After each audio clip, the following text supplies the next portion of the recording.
A little over a year ago, I was walking through Target and I came across a Gundam model kit, which I'd kind of heard of. Maybe in the back of my head I was familiar with what these were, but I definitely never seen one for sale in person, especially not at a mainstream retailer like Target. I don't usually impulse buy things like this, but maybe it just sort of triggered some sort of old repressed memory in my brain of watching like Kids WB in 2004 and just seeing a commercial like this for one of these things and thinking that is so cool, and then having this realization that I'm like not that old and I probably can't figure out how to put this thing together anyways because it's just overly complicated, but the end result robot looked really cool, and I was like, now I think I'm old enough to try and take on this challenge. Now, if you're not very familiar with what Gundam is, like I wasn't at the time, it's all I really know is it's an anime. It's an anime about robots in space fighting each other. I know it's had, some spin-offs in terms of video games, and that's a very elementary explanation because at the end of the day, I don't really care about the Gundam property itself. What I like is these cool little robots that you build. And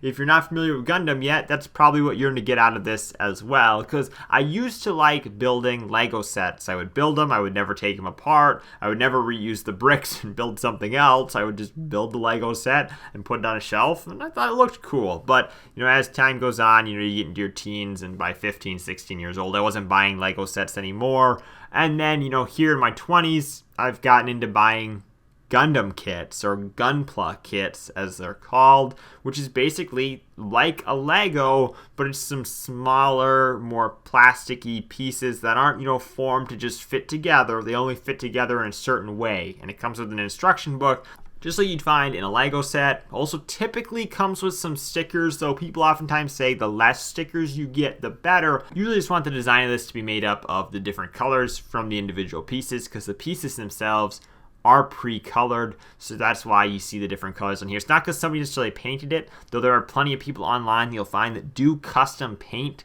their robots, but I'm not one of those people, so if I can keep the stickers out of it, just get nice, custom colored pieces to begin with, you end up with a really nice, clean looking robot. And these pieces don't come in like a bag like you'd see in a Lego set.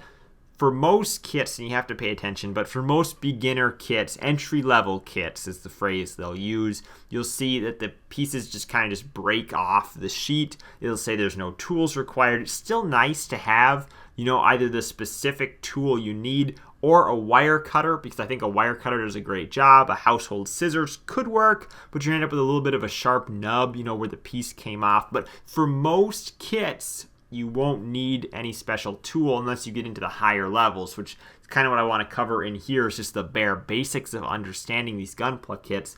So you want to have, ideally if you're starting out, and even somebody that's at my level still who's only done, a handful of these, you want to get either an entry-level kit, very self-explanatory that is the basic level, it's going to be the easiest to build, or you want to get a high grade kit, which sounds like it's it's a high grade, like it's really good, but it goes like entry level, high grade, master, and there's some stuff even higher than that. But obviously with that comes a higher price point, and the most appealing part to this for me was the fact that they're actually relatively inexpensive. I mean, you can pick up an entry-level kit at Target for like $10.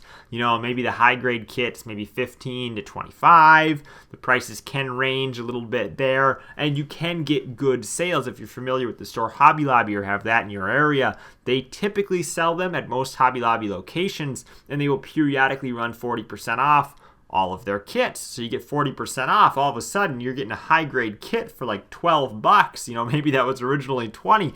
That's a good deal. But otherwise, Target's a great place to look for kits, and Target, for the most part, doesn't really have anything higher than high-grade kits. I've seen a few higher ones, maybe in the $30 range that they had that, were above that tier, but for the most part, Target's only going to sell entry-grade and high-grade in their stores. And you're not going to find them in the toys in most Targets. You need to look back by the collectibles. So if you're familiar with where the Funko Pops are, in most Target stores, they'll be near the Funko Pops. And while the end result robot of these might look really cool on a shelf, which, yeah, I agree, and they're really posable and whatnot, the thing that I find most exciting about these kits is the actual act of putting them together. Now, it's not like Legos where they're going to be really interchangeable. I guess you could switch some of the armor pieces, maybe, or you could switch some torsos or arms for one another. That stuff's probably interchangeable. I haven't tried it.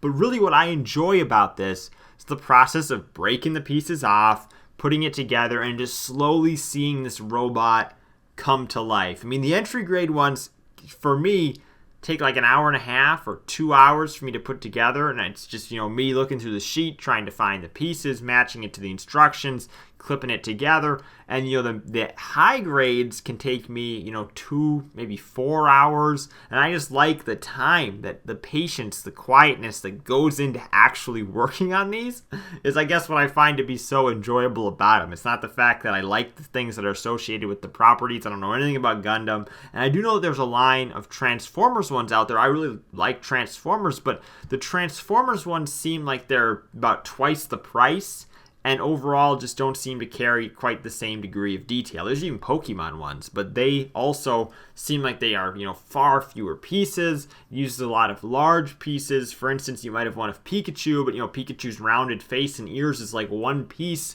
and really all you're creating by actually piecing it together is just like the skeleton frame of his body underneath that lets him articulate and, you know, move. Whereas the Gundam, it's just so much more individual detail with each of the little pieces. So if you're looking for a new hobby to try, or just, you know, something you maybe give as a gift besides a video game to a fellow gamer in your life, they might find this appealing. And oftentimes they don't need many special tools or, you know, really any special skills to put one of these together, as they don't require glue almost certainly. So something like Legos but a little bit more sophisticated sounds appealing to you. I think that Gundam, or these Gunpla kits as some people call them, is definitely a cool, cheap hobby to check out. It can end up costing you a lot more money if you get into buying bigger and better sets, but for me, I'm just going to hang out on, you know, kind of the high grade sets, nothing too complicated.